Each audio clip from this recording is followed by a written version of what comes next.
سلام برای برسیدی من چیانه امشب با خوش من توی ویدیو خفن. آقا امروز اومدیم بهتر ماشین سرور بست امتیه که تازه ران شده رو نشونتون بدیم، بهتون معرفی کنیم و حتما ویدیو رو لایک کنید و کانال رو دنبال کنید و بریم سراغ ادامه ویدیو. لیتس گو. خب دوستان بریم بهتر ماشین سرور رو نشونتون بدیم و ایشون هم فاندر سرورمون آقای علی هستن. آقای علی خودتون معرفی میکنی؟ سلام برای امیدوارم حالت دلتون خوب باشه. بنده علی هم قول کیانجان فاندر بعد اینکه ماشین رنجوور بهترین ماشین سرور رو از بازد دادیم. کیانجان فقط تاپ بریم نگاه کنیم، قبلش هم یه بنزین بزن باش و به ضد تو آپدیت های جدید ماشین دیگه اضافه میکنیم. حالا اینا رو اضافه کردیم و این دول باید ماشین خاموش کنیم و داشتیم بیا بگیریم. به این صدای خوبی داره فقط ببین. براش همینجوری که گوش میکنیم مثلا نگاه کنید سرور دیگه آره. امتیه که مثلا شما اسلش بیل رو میزنید و بنزین پر و تا وقتی مثلا بنزین کامل پر نشه شما نمیتونید بکنید. ولی خب اونجایی که مثلا اینجا مثل واقعیت درش بکنید و شما باید داشتیم بیا نجات دارین اینجا مثل واقعیت. مثلا تو آره مثلا تو رادیو از سیم دستش مثلا فیدو اینو میزنیدی. خب دوستان بریم سراغ ماشین. چه پارچین طبقات حساب میشه، چه دی اس طبقاتی میگن بهش. حالا علی جان بیا با هم بریم. ماشین داشت قفله. بیا علی جان. طبقه چندمه؟ طبقه اوله. آها. آره ببینین اینم از بهترین ماشین سرورمون. اسمش ماشین رنج رووره و قیمتش هم 100 میله و ارزم بزرگتون 100 چه گلد میخواد. حالا با گلد چه میتونی اسکاپ تهیه کنیم بخریم. وزنش 3 تن و 900 کیلوه و شتابش هم 21 به صورت مکس اسپید 220 و این ماشین حتی به صورت تیون نمیشه. حالا بخریم تستش کنیم دیگه. خریدو بزنیم. الان من پول میخریم. خریدم علی. فقط یه چیز دیگه این که مثلا بخوام بهتون بگم تیون میشه ولی مکانیکا نباید این کارو بکنن، تیون بکنن چون غیر قانونیه. هر مکانیکی چیزی بکنه افتبل میگیره. هر سه تا افتبل هم کیک دیگه است. آره ولی شاید قوانین جدید اومد. تو قوانین جدید ابیوز حساب شد. آره دیگه ابیوز فکشن حساب بشه که همون لاستیک میشه. آره بلاک سیستم داره.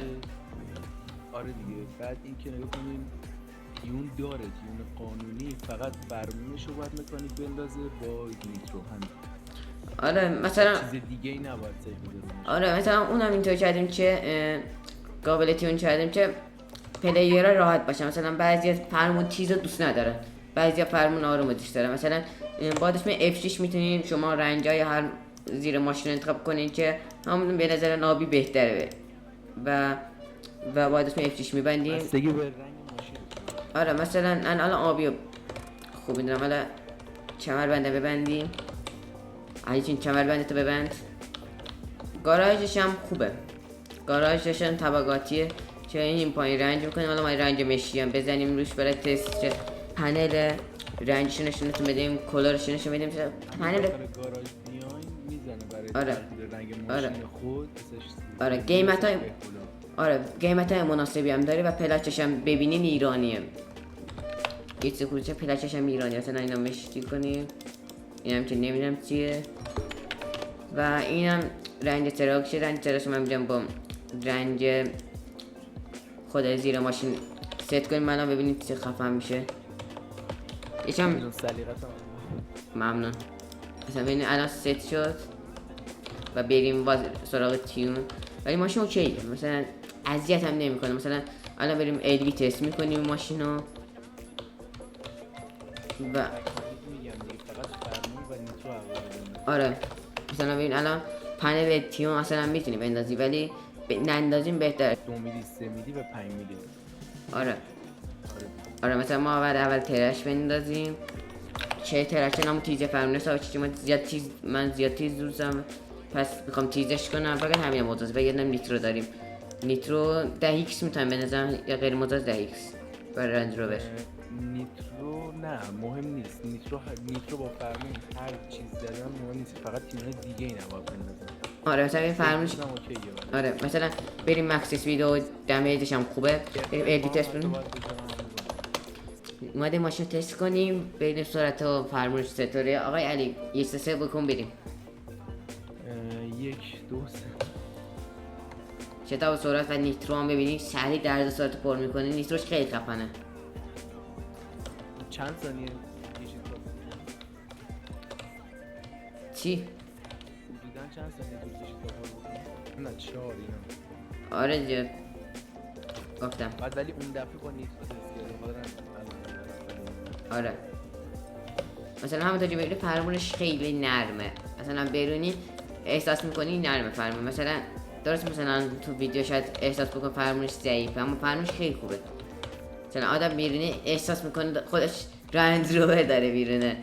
رنج روور واقعا میرونه. خیلی فرمون خوبی داره. ترمز چه خیلی ترمزش رو تست کنم با مکس اسپید ببینید چند ثانیه ترمز میگیره.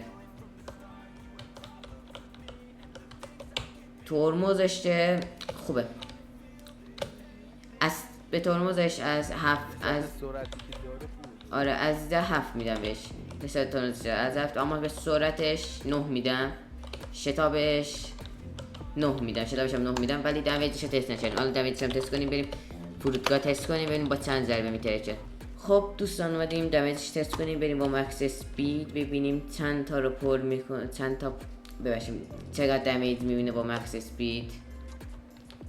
با مکس اسپید 406 یا 7 تا 2 ثانیه پر کرد 4 آره شانس ببین آقا. خب دوستان دمیجش تست کنیم بزنیم به دیوار ببینیم چقدر دمیج میبینه.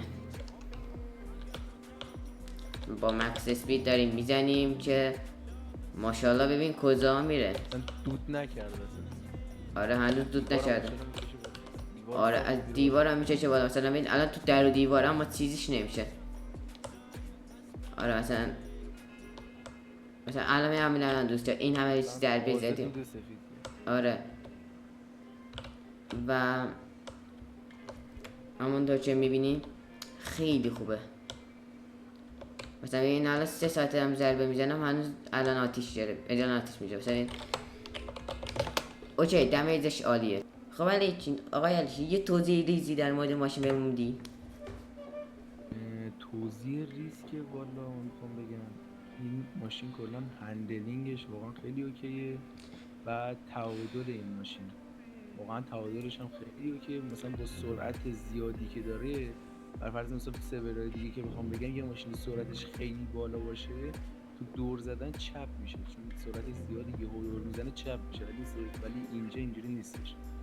بعد اینکه آره ببینیم ما کلا مثلا زیاد وقت میذاریم رو ماشینمون رو تیون ماشینمون که اوکی باشم و یه حالت خوبی هم که داره که آقای علیچین مثلا بریم داخل LS ببینیم. مثلا برو داخل LS نشون بده. دیوار از همه جا این ماشین میتونه بکشه بالا. مثلا آره مثلا یه دیوار صاف مثلا برو من بخوام یه دیوار مثلا آقا کسایی که GTA ساندرس پیس پلی دادن فارسی پلی دادن میدونن این برج رو میشناسن. بشین آره بلندترین برج شهر رو میشناسن. اون برج دایره رو میگه من فهمیدم. آره برو اونا بالا میره. اینجا بکشم. آره ببین اینجا بکشه بالا واقعا. آره ببینید چه ماشین خفنی از برج میره بالا. مثلا توی مثلا ما شاید مثلا رو ماشین 60 میلیون هم شاید این قابلیت رو بذاریم اما سرورهای دیگه مثلا اسم نمیبرم مزشون اگه خودت هم میدونید مثلا رو ماشین مثلا 120 میلی مثلا 150 میلی یا 100 میلی میذارن. فاجعه دیجیست میگم. مثلا شاید ما رو ماشین ارزون هم بذاریم که پلیر چون لذت ببره از این قابلیت. اینجا کنار برجه. آره من از این کنار برجش میخوام مثلا بکشم. آره عجیم ببینم یادم مثلا بار اول مثلا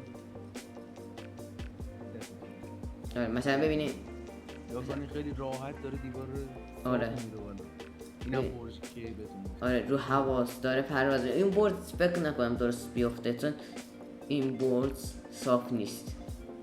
این تقصیر ما که فرود اومد صاف چقدر راحت فرود اومد صاف. آقای علیچین یه دونه از این آفرود بریم ببینیم خوبه. ببینین این حالت آفرود که میری ببین خیلی آدم لذت میبره آفرود میره. ببین اصلا کمک چنل که نرم باشه آفرودش ببین خیلی خوبه. مثلا تعادل ناشم مثلا همشو حفظ میکنه تعادلش. ببینید مثلا از این زامبیری بالاتر مثلا میبینی خیلی نرمه کمکانش، مثلا ماشین برخورد نمیکنه با دیوار ببینه چون نرمه کمکانش. مثلا ببینی مثلا سخت در آفرود ببینی میتونی بره، مثلا این چرخاش دوتاش هم پایین بمونه میره. مثلا شما میتونی به راحتی، من آروم میرم ببین از رو سنجا ببین راحت میتونه بره. و از اون مثلا ببین ارتباطش خیلی بالاست، مثلا راحت میتونی با این آفرود بری. مثلا من با سرعت بالام برم مشکلی پیدا نمیکنه، ماشین ببین صاف میفته. مثلا من با الان دارم با بالاترین سرعتم، خب بفهمون رسیدیم بالاترین کوه اسف که بدون هیچ مشکلی ببین وایستاد، حتی کم مونده بود بپریم. اینجا هم ببینیم چه راحت میپره. اینجا رو آپدیت جدید دادیم، خیلی خفنه. شهر بازی شهر بازی خیلی خوبه. مثلا ببینید مثلا از بالاترین ارتفاع عملا میپریم، نشونتون میدیم خیلی خوبه. خب رو دمتون جمع که این ویدیو رو دیدیم و تو ویدیو بعدی قابلیت های جی سرور و آپدیت هایی که داریم و چه پیشرفت داریم نشونتون میدیم. و این جزئیه، اصلا چیز جزئیه، مثلا زیاد آپدیت داریم و اون مثلا تو یه ویدیو جا نمیشه، مثلا بذاریم تو ویدیو، مثلا ویدیو میشه 2 ساعت.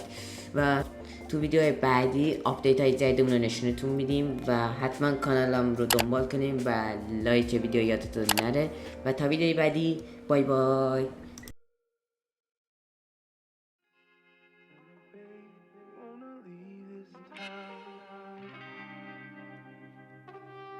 Say it, love it if you wanna go.